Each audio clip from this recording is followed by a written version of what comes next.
In this lecture, we would like to discuss another important legal and political concept is relating to constitution. So, regarding constitutions, we would like to discuss the very introduction, and in that sense, the basis of any system of government, either democratic or otherwise, is its constitution.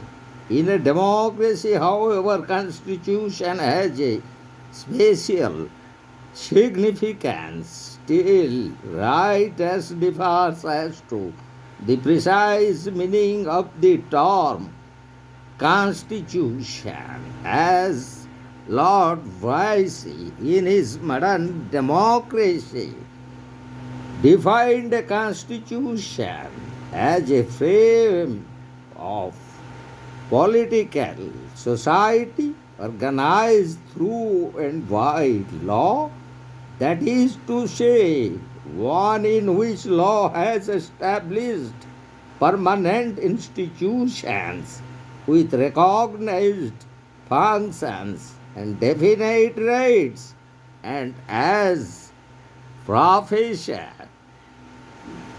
Sir A.V. Dicey in his rule of law defines that constitution includes, among other things, all rules which define the members of sovereign power, all rules which regulate the relation of such members to each other, or which determine the mode in which the sovereign power or the members thereof exercise their authority. And as Professor K.C.Wheare defined constitution in his book Modern Constitution as a scheme for the arrangement of power relationship inside a community. The basis of a constitution lies in a belief in limited government. Its purpose is to design the institutional fabric of a state by means of which power relationship may be so organized that it would lead to an effectively restrained governmental action. So, generally speaking, the word constitution is used in this sense of a written document which contains the main principles of governmental organization. Thus, there are constitutions in the United States of America, India, and in other countries. Such a conception of constitution is, however, rather narrow, for outside the written document is, however, as the constitution, certain legal and non-legal rules develop in every country. Such rules regulate the government of a country so as much as the fundamental principles enshrined in the Constitution. So the Constitution of a country is supplemented and modified by the rules established by judicial interpretation and customs, usages, and conventions.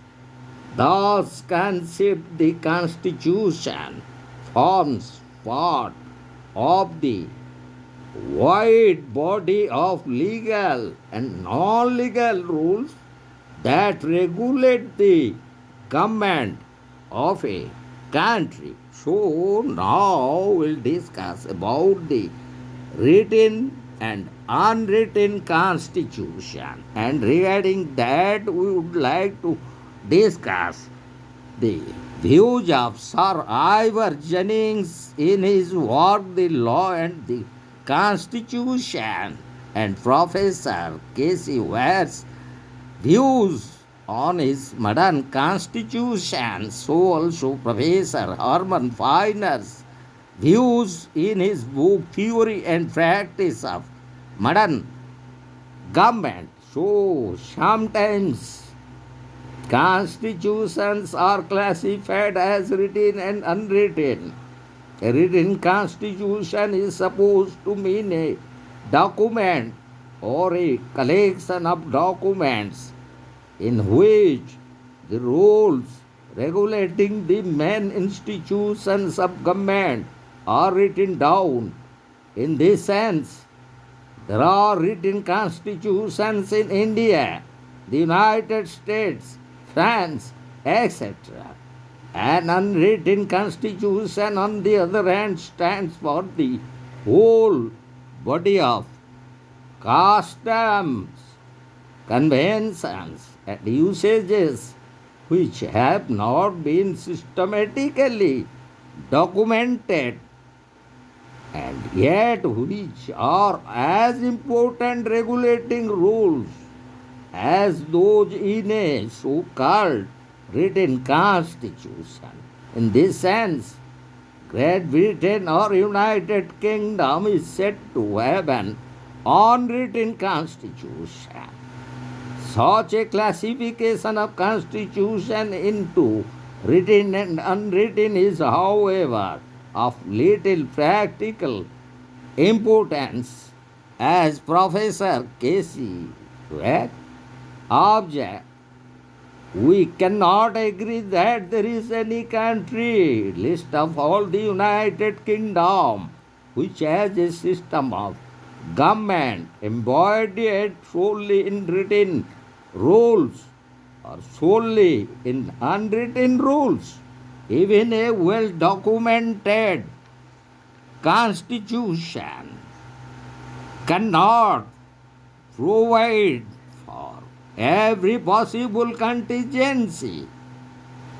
A selection is made of the rules relating to institutions of government, and it is done according to the importance of the institutions and rules as they appear to the framers, as it is interpreted by Sir Ivor Jennings in his book The Law and the Constitution.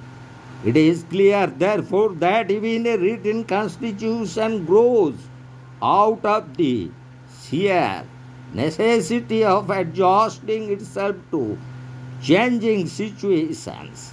Such constitutional growth may take place as much through written rules as through unwritten conventions. So, the extreme at the other extreme, as we know, Great Britain is said to have an unwritten constitution.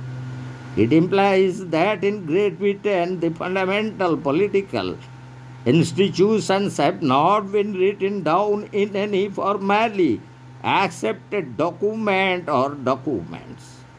That is the reason for Professor de Tocqueville's famous remark that the English Constitution does not exist at all. And as Professor Herman Feiner points out, the adjective unwritten is applied to the British Constitution for two broad reasons. One is the fundamental institution of government are guided by conventions which are taken for granted but not formulated, save occasionally by individuals. And the second reason is that the Constitution was not deliberately framed by any formal body like the Constituent Assembly or Convention. Still, however, it is not true to say that British Constitution is absolutely unwritten, and the very distinction between written and unwritten constitution is therefore illusory. They differ in degree but not in kind. The bulk of the rules regulating the fundamental political institutions of a country may be written down in a document or documents. Consequently, the country is said to have a written constitution. So, Professor Herman Feiner nicely brings out the